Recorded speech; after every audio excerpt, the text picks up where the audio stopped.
Hey everybody, it's Severine. I'm back with another segment for the YouTube Pagan Challenge.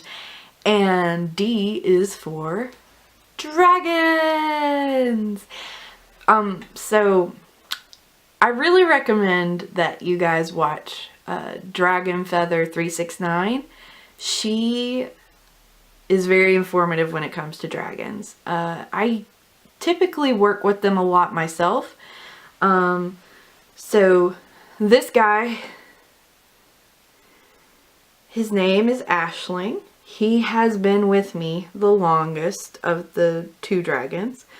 I got him the same time that I got my Athame. And similar situation, like, you know, he was just speaking to me, calling me out, like, hey, take me home. Didn't really know what for.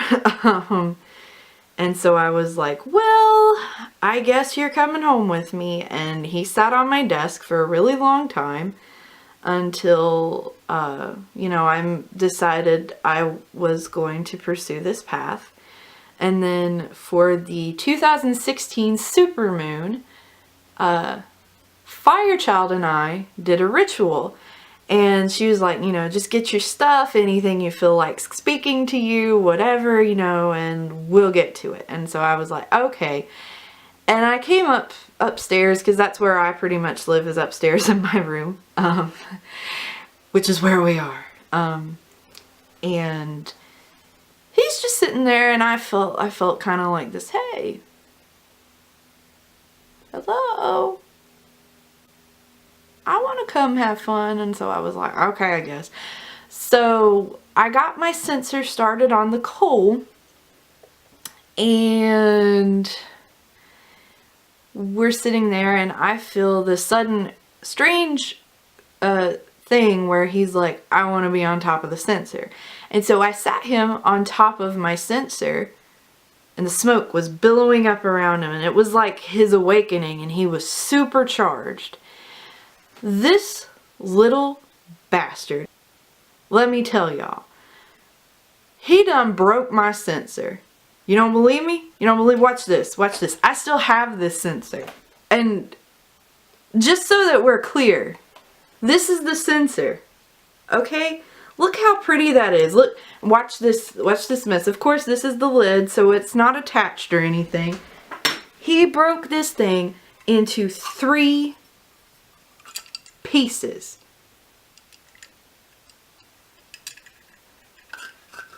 And I realize a lot of you are like, well, it probably overheated or whatever, but this thing was tack welded.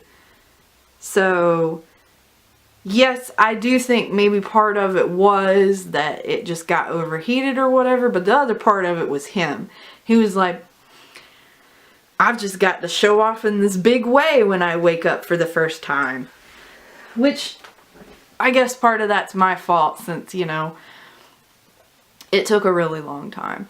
And just so you guys know, I don't think that the little statue comes to life or anything like that and walks around my house or, you know, something like that. I think it is a vessel for a dragon being, and dragons exist on a different plane than we do, and I think he is home to one of those dragons.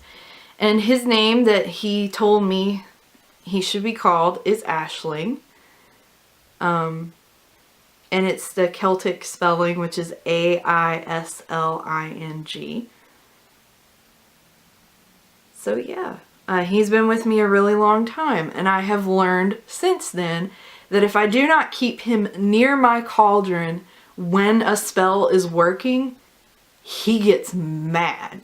And then typically what ends up happening is ashes go everywhere, something breaks, or something like that. He likes to be right near the fire.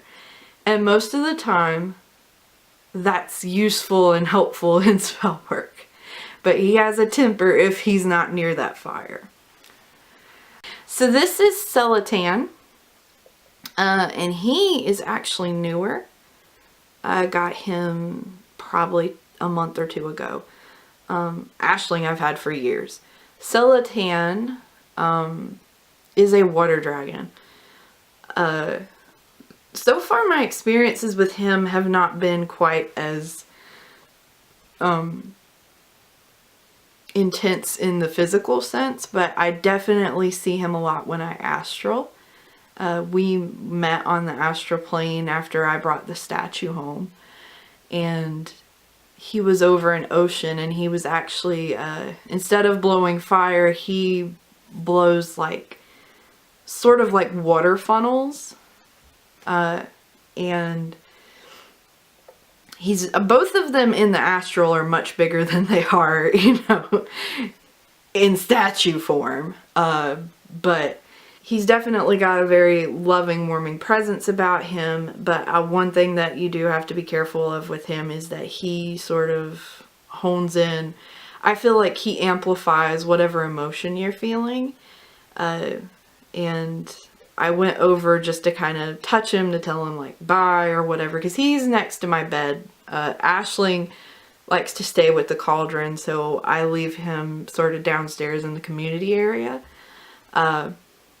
And Celotan is next to my bed, and sort of just, and sometimes I feel like I should speak to them and sometimes I don't. And if I don't feel like I should, that, you know, maybe they're off doing whatever in the other plane, but I felt, you know, compelled to go over and just say hello or whatever. And then, I mean, I just felt sort of a wave of intense emotion that he sort of amplified.